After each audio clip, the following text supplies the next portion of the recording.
So today we're going to talk about stalking and obsession. Alright. Statistics shows that 75% to 80% show that most stalkers typically include males. In most cases, including males stalk women. But in the other hand, women are the ones that are obsessed with men. So this is based on an essay published during 1995 by the University of Michigan. So this is to inform you about the aspect of dangers that comes with being obsessed. So most of us have experienced obsession during our lifetime. It can start from a first stage of life, meaning that if you go to a grocery store or like Target or any store that you have gone with your mom or any family member, and you're walking around in the hallway, and then you see something that you like, meaning a toy or anything specific, and you really want that thing. So that's being obsessed with something. Um, um, so obsessed is something that you want really bad. So pretty much it. So now another example that I have experienced is that I have witnessed my friend and family stalking their exes. They stalk their exes by social media. So they stalk him or her by um, how they look in the picture, who they going out with, who's the new girlfriend or boyfriend.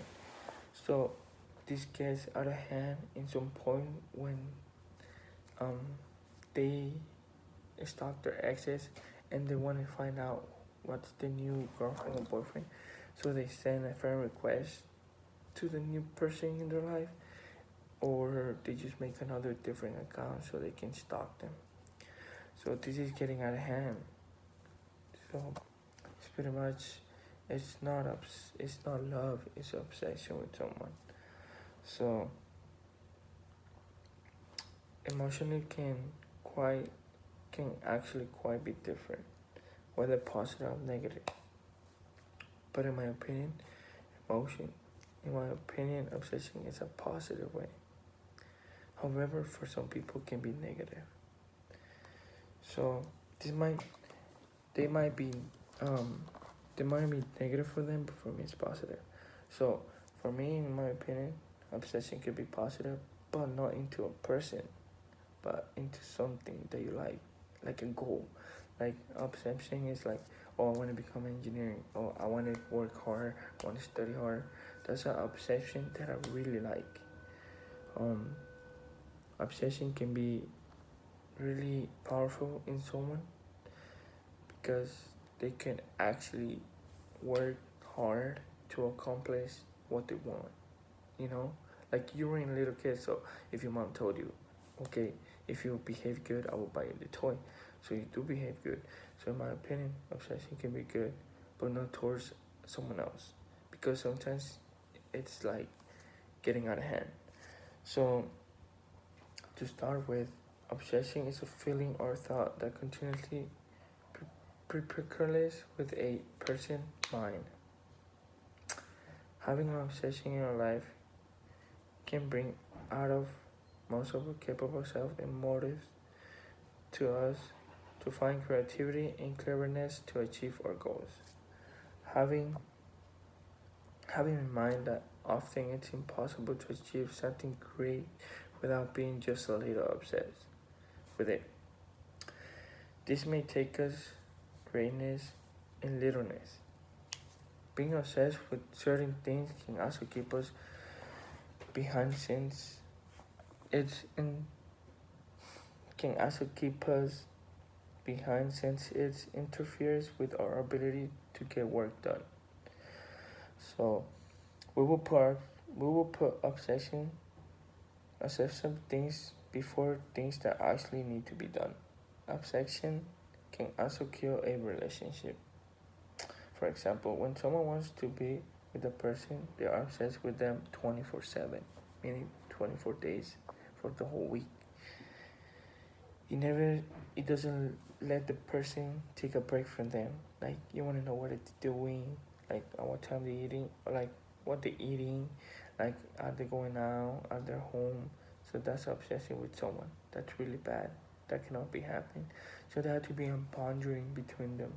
There had to be a space. So it doesn't kill relationships. So when someone wants to be with the person they are safe with them 24/7, they never letting them out of sight. They can love and then love disappear. Obsession can be also seen before a relationship. The book of William R. Koppes and Brian H. Spladish published it in 24. It's a book that's really good, named The Dark Side of Relationship Pursuit. It's a book talks about how obsession kills the relationship. It mentions that persistence is often encouraged in relationship, with later becomes a obsession. The next mentions of following shortly after learning that a woman is not attracted to him, the male often being a battle to win her love. So these battles are a demonstration of love. Those feelings then become extreme and grow to a point where it becomes a obsession. A person who loves someone obsessively is always trying to have control over them, therefore will be start doing activities like stalking and have control over the relationship. Many people may not seem this behavior wrong and ensure that it's just love, although obsession may lead to mental disorder. You cannot love someone if you don't have trust on them. This obsession is the the the the obsession is the lack of trust. If you don't have trust in someone, you will stalk that person because you don't trust them. But if you have trust in them, you can actually let the person go out without you being worried like he's going to cheat on you. So, on the other hand, um, now that we know what's obsession, we'll talk about stalking. All right. So the word stalk is to describe a group of individuals persistently following and intruding on others. You can be stalked by someone you know, a stranger, or a past or recurring or a current friend, or a boyfriend or a girlfriend. They might send you notes or gifts. They might sneak in your home without you noticing. These things may might be sweet, but if you don't want anything to do with these things, it can be scary and frustrating. The text or call them at all times expects quickness response from them. It keeps track of everything they have made plans to be together. It may do so. Stalking is really dangerous, right? So the person will stalk you by sending you a gift, following you where you go, um, will call you, will text you, will let you know like, okay, hey, what are you doing? And he wants or she wants a quick response. But what about if you're like taking a shower or eating? You cannot respond right away. So the person gets frustrated and mad. So she or he it's mentally she or he have a mentally disorder, and to the point that they will become obsessed and stalk you. Obsessed can be good but bad, because if it's a point where the obsession with someone it gets higher, it will start it will make that person stalk you. So I read this book that's well, not book, my bad. I read this article titled "It's Not Really Stalking If You Know the Person." So, if a friend or a girlfriend stalk you, would you consider that stalking? Meaning, if a friend that you know stalk you, and you know that he likes you, would you let him stalk you? No, right? It's weird and scary. We can hang out and talk, but like to the point where your friend or someone that you know stalk you, it's scary. Even scarier if a stranger or no one that you know stalk you. Okay, so the article "It's Not Really Stalking If You Know the Person" by Troy E. McEdwan, Stephen Luberton. They did research about how people who are stalkers who describe these types of activity. This data following examination of items suggests that factor 1 minimize the seriousness of stalking. Label stalking isn't serious. Factor 2, stalking is romantic. Factor 3, victims are to blame.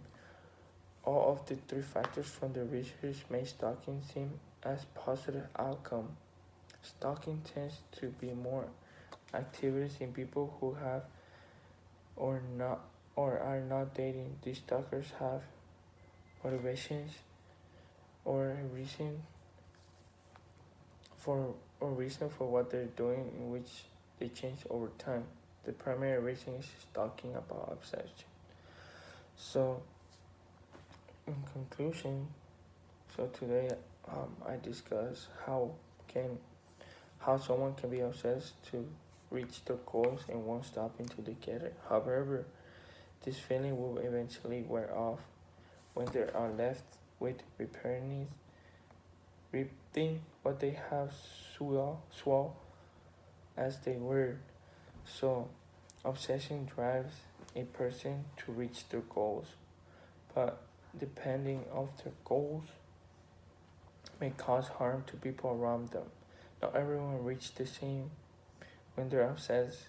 Some might reach with violence towards the victims through jealousness, while others are overprotective and just want to be with them 24/7. Therefore, asking the people around them feels different type of emotions.